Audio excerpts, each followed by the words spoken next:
오늘은 새해가 시작된 첫날입니다.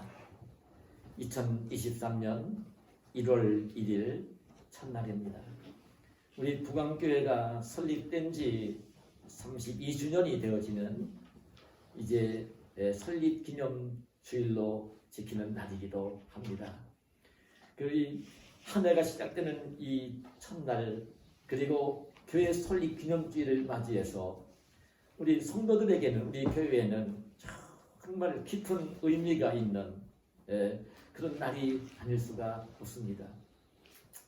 난 올해는 우리 교회에, 우리 성도들 가정 속에 깊은 일들이 풍성하게 많이 생겨날 줄로 믿습니다. 아멘. 우리 교회도 전원교회로 시작을 하면서 하나님의 은혜로 주님께서 한 영혼 구원하는 걸 기뻐하시니까요, 구원받을 영혼들을 보내주시고 교회가 평안한 가운데 부흥하는 교회가 될 줄로 믿습니다. 아멘. 제가 그런 소망을 오늘 이른 아침에 보았습니다. 아침에 일어나서 제가 이렇게 세수를 하고 옷을 입고 나와서 목양실에 앉았습니다. 7시 좀 넘어섭니다. 8시도 안 됐고요. 날이 환하게 밝아오는 시간인데, 그때에 보니까요, 물같이 한 마리 두 마리가 아니라 물같이 떼가 날라와서 우리 교회 정원에 나무에 앉았다가 참기밭에 앉았다가 그 오르락내리락, 그때 10여 마리가 오르락내리락 하는 그런 정겨운 광경을 보았습니다. 전 제가 이 이른 아침에 본 것은 처음입니다. 낮에 종종 본 적이 있었는데요, 너무나 이뻐서 코로나 때문에 모든 그 대형이가 있고 우리 김선아 집사가 못 왔지만 내가 하영이를 불러서 함께 잠깐 보았습니다. 예쁘지 않냐? 그 얘기를 건네면서 손녀랑 함께 불같이를 보았습니다. 내가 손녀를 사랑하기 때문에 그런 얘기를 해줬습니다. 물같이 참 예쁘지? 그렇다고 얘기를 해요. 그런데 할아버지는 저 물같이보다 내가 더 이쁘다. 제가 그런 얘기를 해줬습니다. 여러분, 실제가 그렇습니다. 근데 여러분, 제가 물같이 때를 보면서 느꼈던 건 뭐였느냐면요, 제가 초등학교 들어갔던 시절에 아마 우리 권사님이나 그 선집사님도 그랬을 것입니다. 1학년에 들어가면 우리말을 처음 배울 때에 설날에 대한 그 노래도 있고요, 설날을 얘기할 때에 그 까치 이야기를 합니다. 까치 설날은 어저께고요, 우리 설날은 오늘이라고 하는 그 노래도 있고요. 제가 그 초등학교 때 가서 우리말을 처음 배울 때 까까 아침에 까치가 와서 울면 반가운 손님이 오신다지. 지금은 아마 그 국어 교과서에 그런 게 실리지 않았을 것 같아요. 근데 제가 자랄 때는요, 우리말을 처음 배울 때 그거를 읽었던 기억이 납니다. 새록새록 그 얘기가 떠오르는 것입니다. 그래, 까치가 와서 저렇게 울면 그 반가운 손님이 오신다지. 그러면 성경에도요, 깊은 의미가 있습니다. 성경에도 노아의 홍수 때, 홍수가 끝나고 난 뒤에 물이 말라야 방주문을 열고 노아의 가족들이 나올 거니까, 노아가 물이 얼마나 말랐는지 알아보기 위해서 그 방주문을 열고 내보내는 것이 뭐냐면요, 먼저 까마귀를 내보내 보았어요. 근데 까마귀를 내보내 보았더니 까마귀는요, 그 물이 다 안 빠졌는데도 안 돌아오는 거예요.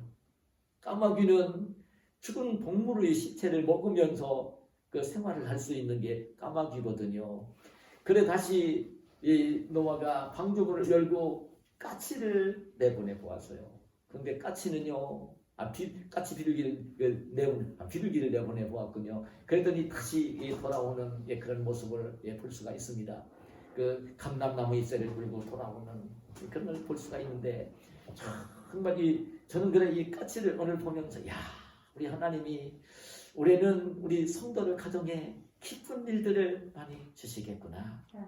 우리 부강교회 속에서도 참 기쁜 일들이 많이 많이 많이 생겨나겠구나. 아멘. 그런 소망을 그 물가치 때를 보면서 제가 느꼈습니다. 여러분, 저는 우리가 예수님 믿는 사람들, 천국 백성들을, 하나님 나라 천국에 갈 사람들도 이 땅에서 행복하게 살아야 됩니다. 근데 행복하게 살기 위해서는요, 가장 중요한 두 가지가 있습니다. 하나는 가정이 행복해야 되고요, 또 하나는 교회가 행복해야 됩니다.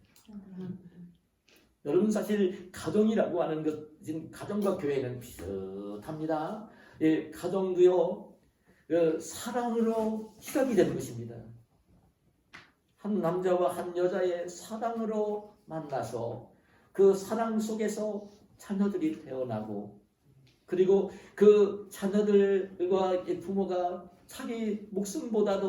자기보다도 자식을 더 사랑하면서 돌보면서 이루어지고, 함께 태어난 그 자녀들이 가정 속에서 형제와 자매가 사랑으로 아름답게 이룰 때에 행복한 가정이 되어지는 것입니다.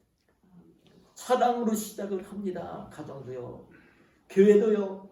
예, 교회는 하나님이 택한 백성들을 사랑하시면서 이루어지는 것입니다. 예, 그 하나님이 택한 백성들을 구원하시기 위해서 독생자 예수 그리스도를 내려 화목제물로 보내주시고 십자가에 내주시고, 그 예수님이 십자가에 피 흘려 대신 죽어주시고, 택한 백성들로 하여금 성령을 보내서 예수님을 믿게 하시고, 예수님을 믿으면서 구원을 받은 하나님의 자녀들이, 하나님은 아버지가 되어지시고, 그러면서 이 영적인 가족이 되어지는 것이, 여러분, 가정 속의 자녀들은 부모의 피를 물려받지만, 오늘 예수님 믿는 영적인 가족들은 예수님의 보배 피로 함께 죄 씻음을 받고 예수님의 피로 말미암아 형제 자매가 되어진, 하나님과 아버지와 자녀가 되어진 영적인 가족인 것입니다. 두 가족이 있는 것입니다. 예수 믿는 사람들은요, 육신의 가족이 있고요, 영적인 가족이 있는 것입니다. 그런데 이 가정이 행복할 때에, 이 교회가 행복할 때에, 우리 그리스도인들은, 천국 백성들은 행복하게 이 땅을 살 수 있는 거예요. 여러분, 제가 오늘 설립기념주일이라 이런 말씀을 드리지만, 교회를 얘기하면요, 교회는 여러분 그 원문에 보면 에클레시아라는 말을 사용을 합니다. 이 교회라는 말을 예수님이 직접 먼저 하신 것입니다. 그런데 이 복음서에 보면 예수님에 대한 교회라는 말씀을 예수님이 꼭 두 번을 사용을 합니다.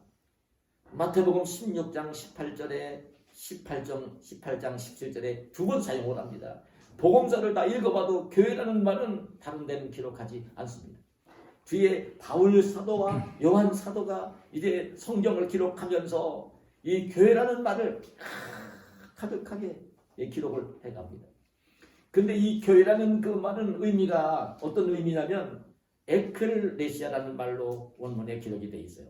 헬라 말로. 근데 이 말은, 이 교회라는 이 말은 그 교회라는 말을 예수님이 말씀을 사용을 하셨고, 성경을 기록할 때 교회라는 말을 기록을 하고 있지만, 성경을 기록할 목적을 가지고 예수님이 교회라는 말을 처음 사용을 하신 것도 아니고, 성경을 기록하려고 교회라는 말을 만들어낸 용어가 아닙니다. 이미 그 당시에 교회, 에클레시아라는 교회라는 말이 사용이 되고 있었던 것입니다. 그런데 어느 때에 그 교회라는 말을 사용을 하고 있었느냐면, 왕 아니면 그 지역의 대표자가 명령을 내려서 그 명령에 거역을 하면 죽든지 그 지역에 살 수 없기 때문에 명령을 거역할 수 없어서 그 명령을 따라서 순종을 하며 사람들이 모였을 때에 그 모인 무리를 에클레시아, 교회라는 말을 썼던 것입니다. 잘 이해가 안 된다면 조금 더 이해를 도우면 그럴 것입니다. 오늘 우리나라의 장정들이 되어지면요, 징집령을 내립니다. 나라에서 병역 의무가 있습니다. 18세 이상 되어지고 그때는 반드시 병역 의무를 감당하도록 하고 있잖아요. 그 명령에 불복종하면 우리나라에서 살 수 없는 것입니다. 그때도 그랬던 것입니다. 거역할 수 없어서 모인 무리들을 이야기할 때 교회라는 말을 쓴 것입니다. 근데 놀랍게도 예수님이 교회라는 말을 쓰셨는데 이 교회라는 말을 어떻게 썼느냐면 베드로가 가이사랴 빌립보 지방에서 예수님이 물었을 때에 예수님이 누구냐고 물었을 때에 주는 그리스도시요 살아계신 하나님의 아들이십니다. 고백을 할 때에 그 말을 듣고 나자마자 예수님이 참 기뻐하시면서 그 시몬이었던 이 베드로 이름을 베드로라고 고쳐주시면서 이 반석 위에 내가 신앙 고백을 하는 그 고백 위에 내 교회를 세우겠다. 예수님의 교회를 세우겠다. 이렇게 말씀하시면서 교회라는 말을 처음으로 사용을 하시는 것을 볼 수가 있어요. 그래 이 교회라는 말을요 영적으로 말하면 제가 조금 더 쉽게 설명을 드리면 교회는 예수님을 믿는 사람들의 모임. 엄마 아빠를 함께 이렇게 죽어 있는 자녀들이 이제 한 가정이 되는 것처럼 예수님을 믿는 사람들 그 하나님의 부르심에 응답을 하면서 예수님을 믿으면서 함께 모인 무리 회중 이걸 가리킬 때에 교회라는 말을 쓰는 것입니다. 이게 교회입니다. 교회는 철저하게 영적인 가족인 것입니다. 근데 이 교회는 여러분 우리가 아셔야 할 내용은 교회는 예수님이 세우십니다. 교회는 그 예수님이 십자가에 달려 피 흘려 죽어주시면서 죄값을 지불하시면서 믿는 자들을 구원하시는 것이기 때문에 예수님의 피로 사시는 것입니다. 성도 하나하나는요 예수님의 보배 피로 사는 것입니다. 예수님 그래 교회를 얘기할 때 예수님의 피로 하나님이 자기 피로 사신 교회라고 사도행전 20장 28절에 말씀을 합니다. 그러면서 이 교회가 세워지고 난 뒤에 교회가 그 한 몸을 이루고 있는데 그 어머니 아버지와 자녀들이 한 몸을 이루고 있는 것처럼 하나님과 우리 백성들이 한 몸을 이루고 있는데 그게 예수님이 몸이라고 얘기를 합니다. 예수님은 머리가 되시고 예수님을 믿고 있는 성도들 하나하나는 예수님의 몸을 이루고 있는 거예요. 이게 교회입니다. 이 교회는 바로 이런 것입니다. 이게 교회가 얼마나 소중한지 모릅니다. 정말 여러분 그 가정이 행복해야 되고 교회가 행복해야 되는데 근데 이 교회가 행복하려고 하면 행복한 교회가 되려고 하면 어떻게 하면 행복한 교회가 될 수 있을까? 여러분 가정 속에서 그 아버지와 아빠와 엄마와 자녀들이 어떻게 하면 행복한 가정이 될 수 있을까? 그 생각을 해보면요 그 비슷한 점이 있을 것입니다. 어떻게 하면 이 교회가 행복한 교회가 될 수 있을까? 저는 여러분이 교회를 얘기하면 저는 먼저 말씀을 드리면요 그럼 그 아름다운 교회 행복한 교회가 어떤 교회일까? 에? 정말 이 세상에 수많은 교회들이 있어요. 우리나라에만도 5만 개가 넘는 교회가 있어요. 근데 이 교회들 가운데 정말 행복한 교회, 정말 좋은 교회가 어떤 교회일까? 여러분, 이 행복하고 좋은 교회는요, 큰 건물을 가진 교회일까요? 여러분, 이 행복하고 좋은 교회는 사람들이 흔히 많이 모이는 교회일까요? 이 행복하고 좋은 교회는 세상에서 출세한 사람들, 대통령, 장관, 국회의원들, 고위관리들, 학자들, 이런 사람들, 돈 많이 가진 부자들이 모이는 교회일까요? 아닙니다. 행복하고 좋은 교회는 그게 아닙니다. 오히려 역설적입니다. 가난한 자에게 복음이 전파된다고 했습니다. 여러분, 이 행복하고 좋은 교회는 그런 교회가 아닙니다. 행복하고 좋은 교회는 철저하게 예수님이 주인이시고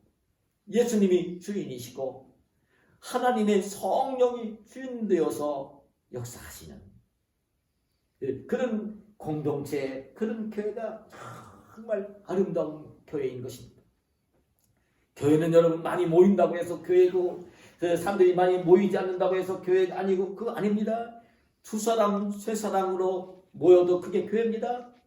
두, 세 사람이 내 이름으로 모인 곳에는 나도 그들 중에 있답니다. 숫자가 중요한 게 아닙니다. 정말 예수님을 믿는 사람들, 그래서 그 하나님의 처녀가 된 사람들이 이렇게 한 몸을 이루고 있는 교회, 그런데 성령께서 주인되어 역사하시는 그런 교회가 되어지면 그 교회가 가장 아름다운 교회고 행복한 교회인 것입니다. 그리고 여러분, 성경에 보면요, 이 교회라는 말씀이 가득 나오는데, 예수님이 제일 먼저 사용을 하셨지만 뒤에 사도들이 사용을 또 하시면서 이 교회라는 말을 성경에 가득 기록을 해갑니다. 그런데 성경에 보면 그 교회 중에 아름다운 교회들이 있습니다. 정말 행복한 교회들이 있습니다. 예루살렘 초대교회가 그러했고요. 그 안디옥 교회, 수리아 안디옥 교회가 그런 교회고요. 그 빌립보 교회가 그런 교회고요. 그리고 계시록에 보면 서머나 교회, 빌라델비아 교회가 정말 좋은 교회입니다. 근데 그들이 다 예루살렘 교회는 큰 교회입니다.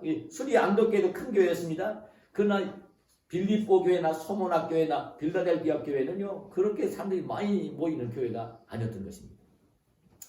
그럼 저는 오늘 이 정말 행복한 교회의 한 모델이 되어지는 예루살렘 교회가 어떤 교회였는지를 오늘 여기 기록해 주고 있는 것이 본문의 말씀입니다. 그럼 예루살렘 교회가 어떤 교회였었나, 또 어떤 교회였길래 그렇게 아름다운 교회가 되었을까? 이 예루살렘 교회를 보면요, 첫 번째 그런 말씀을 했어요. 42절 상반절을 보면 그들이 사도의 가르침을 받아. 사도의 가르침을 받았다. 이 철저하게 우리가 좀 알아야 될 내용은요, 예루살렘 초대교회는 그 사도들을 비롯해서 그 120명의 제자들이 마리아의 다락방에 모여 합심하여 기도하면서, 그러면서 오순절 성령이 임하면서 세워진 교회가 예루살렘 초대교회예요. 그게 예루살렘 교회입니다. 그런데 예수님은 참 이 교회가 세워질 걸 아셨잖아요. 승천에 올라가시면 성령을 보내주시겠다고 말씀을 하시고, 오순절 성령이 임하면 그 교회가 세워질 걸 아셨기 때문에 그 승천에 올라가시기 직전에 십자가에 달려 죽으시고 부활하신 뒤에 승천에 하시기 직전에 뭐라고 사랑하는 제자들에게 부탁을 했느냐면 이런 부탁을 했어요. 마태복음 28장 19절 20절에 하면, 그러므로 너희는 가서 모든 민족을 제자로 삼아 아버지와 아들과 성령의 이름으로 세례를 베풀고 내가 너희에게 분부한 모든 것을 가르쳐 지키게 하라.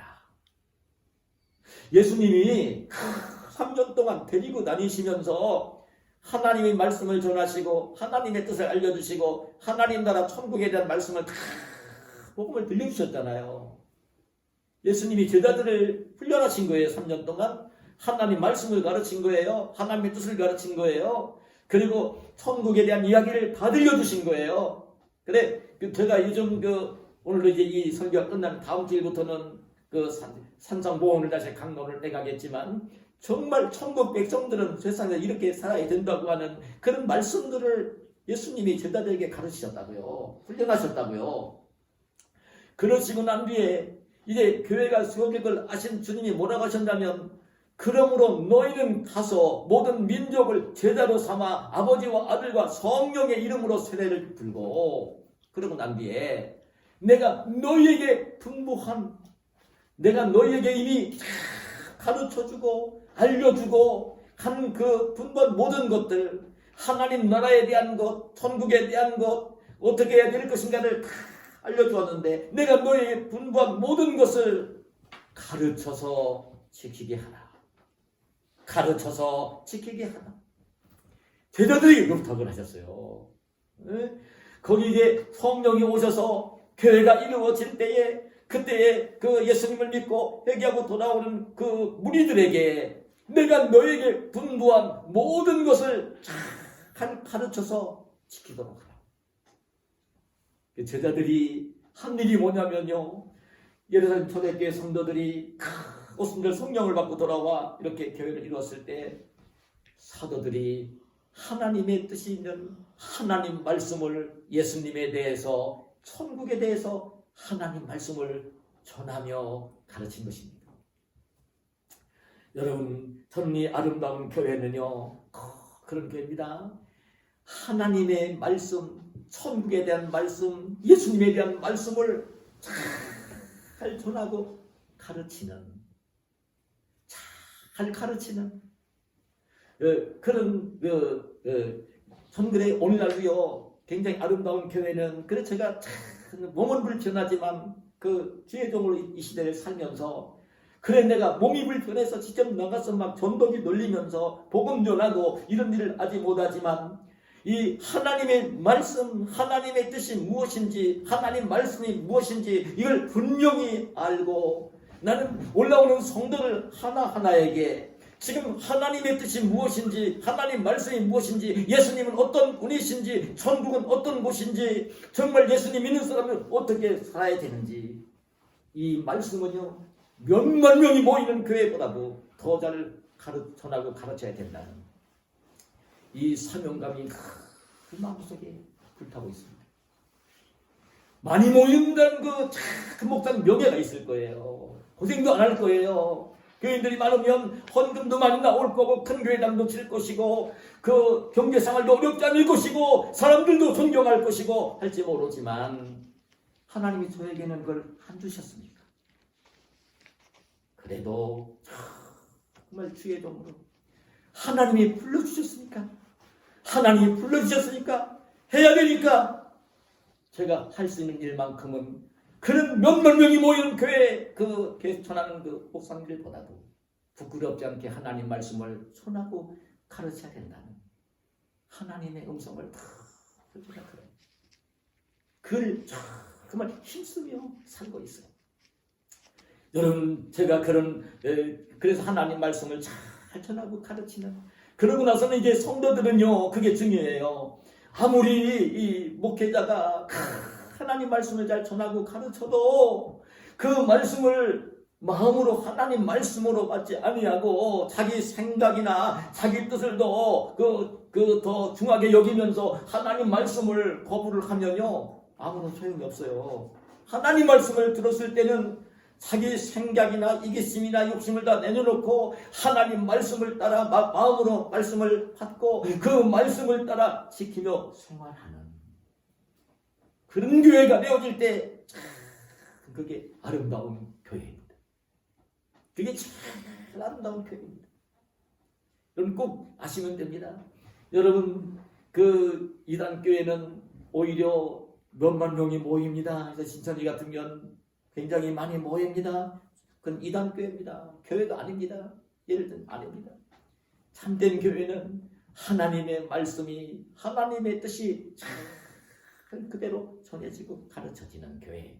그리고 그 말씀을 들었을 때 성도들이 이 땅을 살면서 왜 자기 생각이 있고 자기 욕심이 있고 자기 이기심이 있잖아요. 자기 하고 싶은 게 있잖아요. 그런 것보다 하나님의 말씀을 통해 하나님의 뜻이 무엇인지를 알았을 때는 하나님 말씀대로 지키면서 생활을 하는, 하나님 말씀을 지키며 사는 그런 그 교회가 되어질 때에 가장 아름다운 교회가 되어지는 것입니다. 그래 우리 성도들은 알아야 됩니다. 이 목회자는 하나님의 말씀을, 성경 말씀을 읽고 사모하고 그 말씀을 붙잡고 기도하는 주의종이 될 수 있도록 기도를 해줘야 되고요. 주의종이 그 말씀을 전하게 되어질 때는요 생각을 다 내려놓고 이 가난한 심령을 가지고요. 지금 오늘 그 예배를 자리에서 목사가 설교를 할 때는 하나님이 어떤 말씀을 나에게 주시나, 목사가 들려주는 이야기가 아니라 목사를 세워서 하나님 말씀을 전하게 하시는 건데, 하나님이 목사를 세워서 무슨 말씀을 지금 전해주고 있나, 그 말씀이 무엇인가를 하나님 말씀으로 받으면서 자기 생각을 바꾸고 자기 욕심을 내려놓고 그 말씀을 지키며 사는, 이것이 여러분 성도인 것입니다. 오늘도 제가 여러분 그런 칼럼을 썼어요. 여러분 참 세상은 꼭 아셔야 됩니다. 행복하게 살고 가치 있게 살고 보람 있게 살려면요 철저하게 환경이 바뀔 때를 기대를 하고 상황이 바뀔 때를 기대를 하고 꼭 상대방이 바뀌어야 된다고 생각을 하고 있으면요 그 사람은 가치 있고 행복하게 못 삽니다. 꼭 하셔야 됩니다. 오늘 집사님하고 먼저 오신 얘기를 잠깐 나누는데 그랬어요. 내가 바뀌어야 되는 거예요. 내가 고쳐져야 되는 거예요. 내가 고쳐져야 되는 것입니다. 언제든지 환경이나 상황은요 수시로 바뀝니다. 며칠 사이로 바뀌기도 하고 아침 저녁으로 바뀌기도 합니다. 환경이 상황이 바뀌어서 기쁘고 행복하게 살 수 있는 게 아닙니다. 내가 바뀌어져야 되는 것입니다. 아무리 환경이 열악해도 내가 바뀌어지면요 행복한 것이 되어진 것입니다. 여러분 가정 속에서도 친구 사이에서도 교회 속에서도 누구와 더불어 관계를 맺으면 인생을 사는데 상대방이 바뀌어주기를 바라면요 안 바뀝니다. 참 불행한 사람입니다. 근데 교만한 사람, 이기적인 사람, 자기 중심적인 사람은요 절대 안 바뀝니다. 절대 안 바뀝니다. 자기 자신은 늘 잘하고 있다고 생각을 합니다. 언제든지 잘못되고 있는 것은 상대방이 잘못하고 있어서 늘 불편한 것이라고 생각을 합니다. 그런데 위정자들로 비롯해서 난 지금도 보면 너무 그게 아픕니다. 자기가 바뀌어야 하는 것입니다. 근데 우리 그리스도인들은 자기가 어떻게 바뀌어야 되는가 하면요 하나님의 말씀이 교훈하시는 대로 자기가 바뀌어야 하는 것입니다. 하나님 말씀이 교훈하시는 대로 내가 바뀌는 거예요. 그럼 내가 하나님 말씀대로 내가 바뀌어지기 시작하면요 가정이 천국이 되어집니다. 교회가 천국이 되어집니다. 내가 가는 곳마다 그리스도의 향기가 납니다. 좋은 곳으로 바뀌어지는 것입니다. 그리스도인들은 그렇게 사는 것입니다. 어떤 환경 탓하고 상황 탓하고 막 상대방 불평불만 토해놓고 그렇게 하지 말고요. 내가 바뀌면서 내가 바뀌면 내 자신 먼저 편안해지고 그럼 상대방도 바뀌게 돼 있고 다른 사람도 바뀌게 돼 있고 복된 그 자리를 만들어 가는 것입니다. 그럼 저와 여러분이 되시기를 축복합니다. 그 다음에 또 한 가지는요 여러분 초대교회를 보면요 기도와 찬송이 뜨거웠던 교회입니다. 기도와 찬송이. 예루살렘 초대교회는요 기도로 세워진 거예요. 좀 전에 제가 말씀을 드렸지만 그 예수님 승천하시고 난 뒤에 제자들이 예루살렘 떠나지 말라고 하시니까 떠나지 아니하고 떠날 수밖에 없는 무리들이었지만 떠나지 아니하고 그 예수님과 마지막 저녁 식사를 나누며 그 성찬 예식을 나누었던 마리아의 다락방에 모였어요. 제자들이. 그리고 거기 120명 제자들이 함께 모였어요. 그래서 열흘 동안 기도했을 때에 오순절 성령이 임했던 것입니다. 그러면서 교회가 세워진 것입니다. 교회는 기도하면서 세워진 것입니다. 기도하면서 세워진 것입니다. 교회는 기도하면서 세워진 거예요. 그리고 예루살렘 교회는요 기도하면서 교회가 유지가 되어지고 교회가 부흥해 가는 것입니다. 기도하면서. 여러분 우리가 그 예루살렘 땅에 오순절 성령이 임했으니까 그 당시 그럼 유대인들이 다 예수님 믿었느냐? 아닙니다. 여러분 아셔야 됩니다. 아닙니다. 그 당시에 오히려 예수님을 십자가에 못 박아 죽인 대제사장 장로 무리들이 예수님 믿는 사람들 사도들 박해했습니다. 그는 하나님은 섬긴다고 하면서도 경외한다고 하면서도 예수님을 하나님의 아들로 인정을 안 했습니다. 자기들이 십자가에 못 박아 죽이고 난 뒤에도 이제 죽였기도 했지만 끝끝내 인정을 안 했습니다. 예수님 믿는 사람을 미워했습니다. 그 오순절 성령에 의해서 교회가 세워졌지만요 오히려 박해가 임할 수밖에 없었습니다. 그래서 야고보 사도가 순교를 하는 것이고요. 베드로 사도도 순교의 직전까지 갔지만 이제 성도들의 기도로 천사를 보내서 하나님 옥중에서 끌어내시는 것을 볼 수가 있는 것이고요.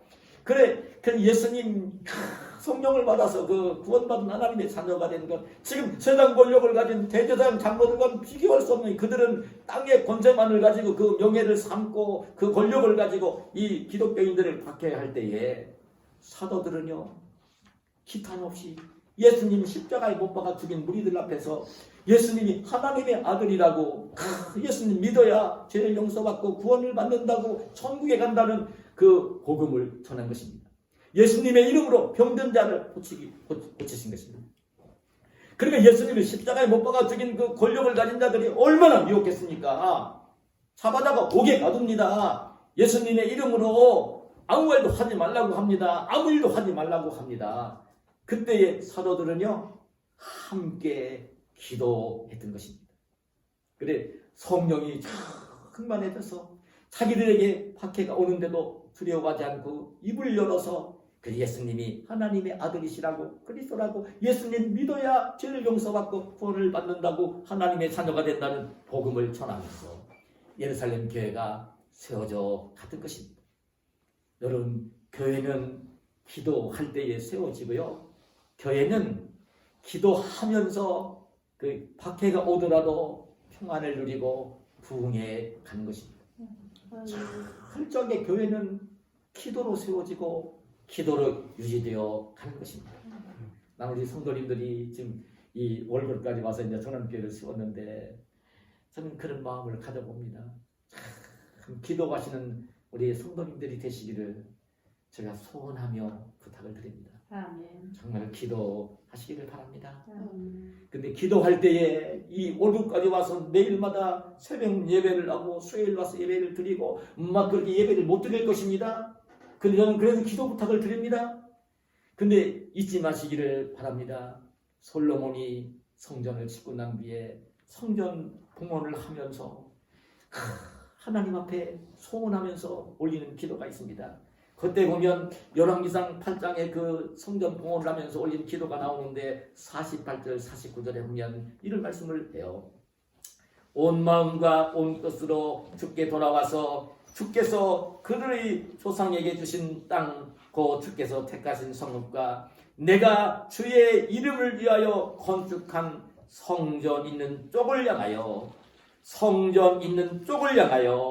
성전 있는 쪽을 향하여 주께 기도하거든 주는 계신 곳 하늘에서 그들의 기도와 간구를 들으시고 그들의 일을 돌아보시오. 성전 있는 쪽을 향하여 기도와 간구를 하면 하나님 하늘에서 기도를 간구를 들어주시고 이렇게 기도를 올립니다. 이 말씀을 순종을 하면서 다니엘은 바벨론에게 나라가 멸망을 당하고 포로가 되어 바벨론 나라에 끌려가서 이방 나라에서 생활을 하면서 예루살렘 성전에 올라갈 수 없는 상황이 되었을 때 다니엘이 한 일은요. 여러분 다니엘서 6장 10절에 보면 다니엘이 이 조서에 왕의 도장이 찍힌 것을 알고도 자기 집에 돌아가서는 밑방에 올라가 예루살렘으로 향한 창문을 열고 전에 하던 대로 하루 3번씩 무릎을 꿇고 기도하며 그의 하나님께 감사하였다. 다니엘이 어떻게 단 얘기입니까?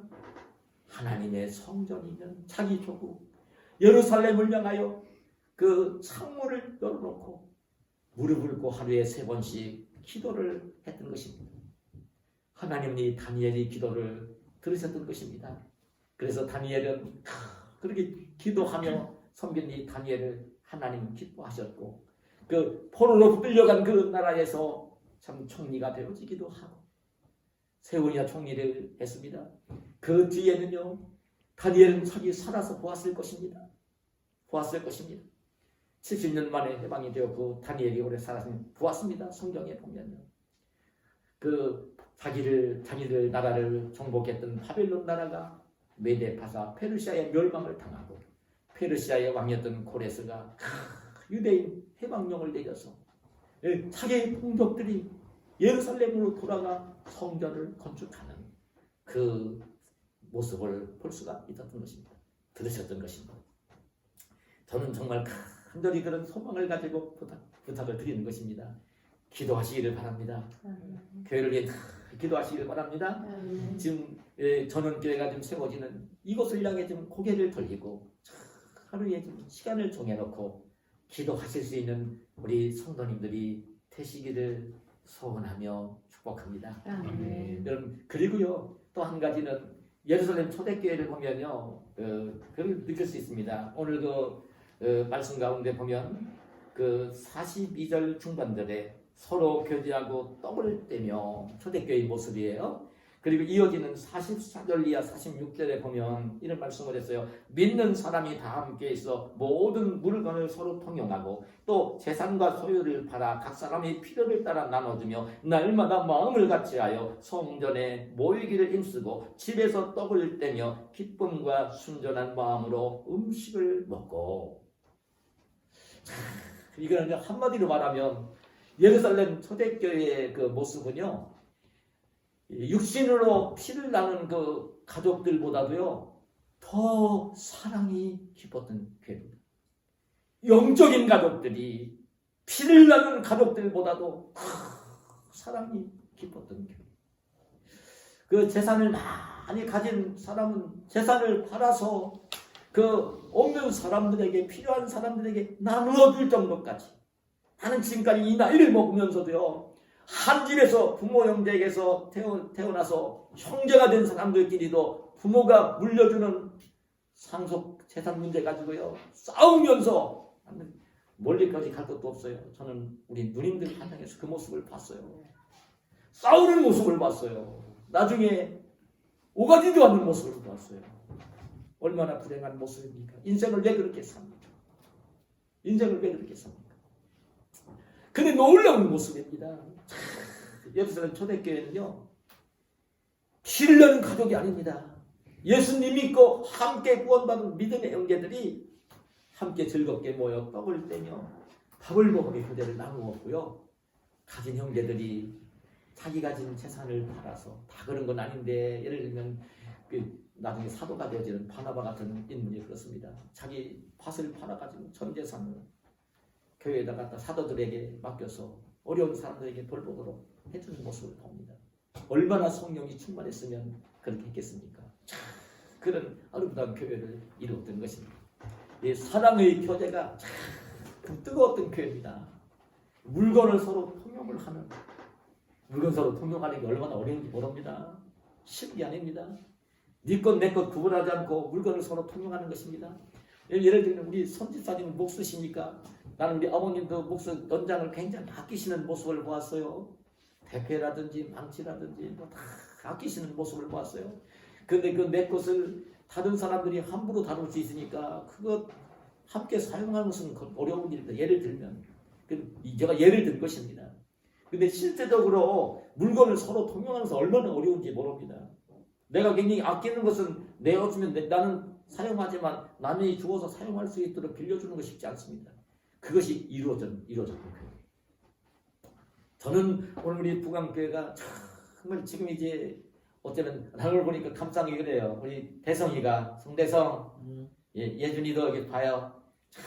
근데 느끼는 게 뭐냐면 대성이가 와서 예준이를 데리고 온 거예요. 두 번째 어제 왔어요. 대성이 예준이 데리고요. 나 참 얼마나 제 기쁜지 모릅니다.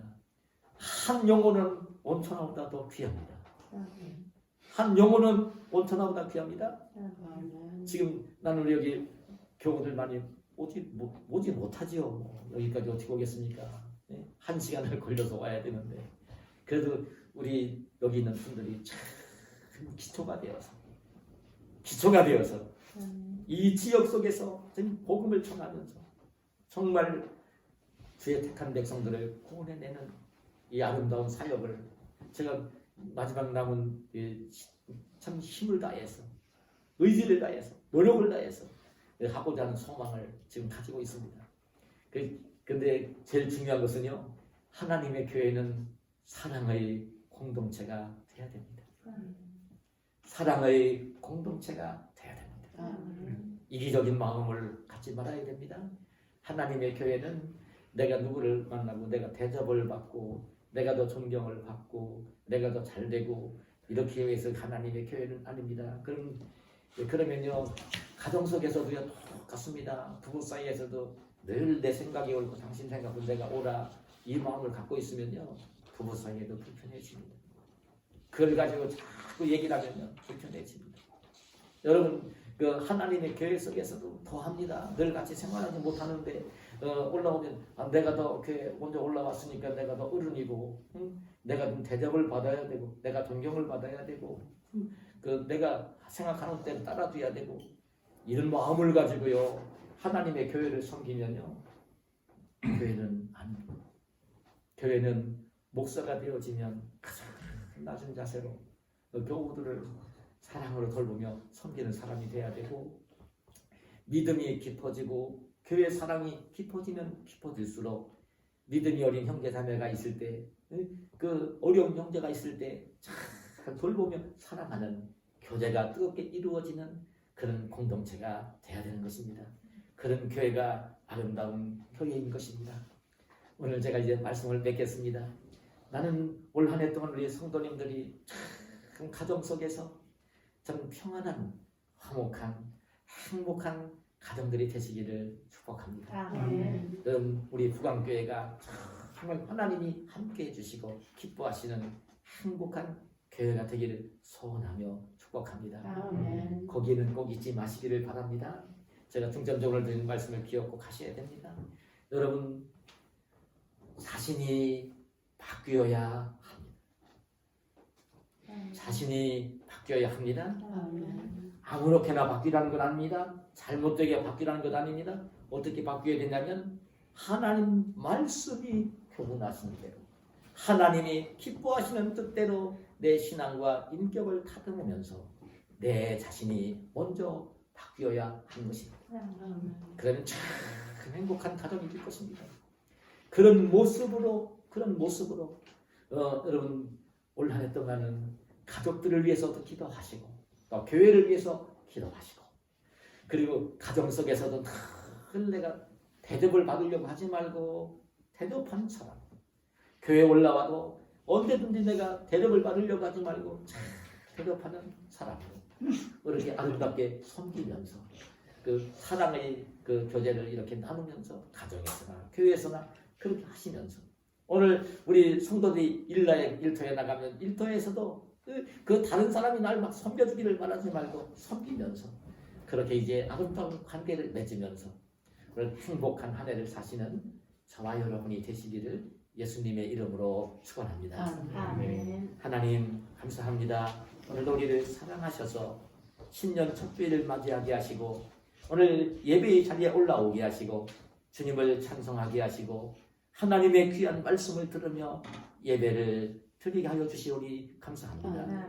오늘 이 말씀의 거울 속에 날마다 내 심령, 내 말과 행동을 비춰보게 하시고 하나님의 말씀으로 정말 내가 참 바뀌어지는 하나님이 더 기뻐하시는 모습으로 바뀌어지는 오늘 우리를 자신이 되어지게 하시고 그래서 내가 살고 있는 가정이 내가 몸담고 있는 교회가 내가 일하는 일터가 하나님이 복을 주시는 그런 아름다운 곳으로 바뀌어지는 역사가 이루어지게 하시고 오늘도 이제 참 예수님의 사랑을 담은 저희들이 사랑을 가지고 이 땅을 구별되게 살아서 늘 섬김의 모습으로 그리스도의 향기를 바라며 사는 복된 한 해가 되게 하여 주시옵소서.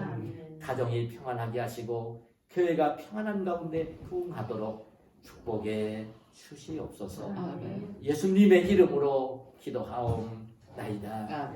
아멘.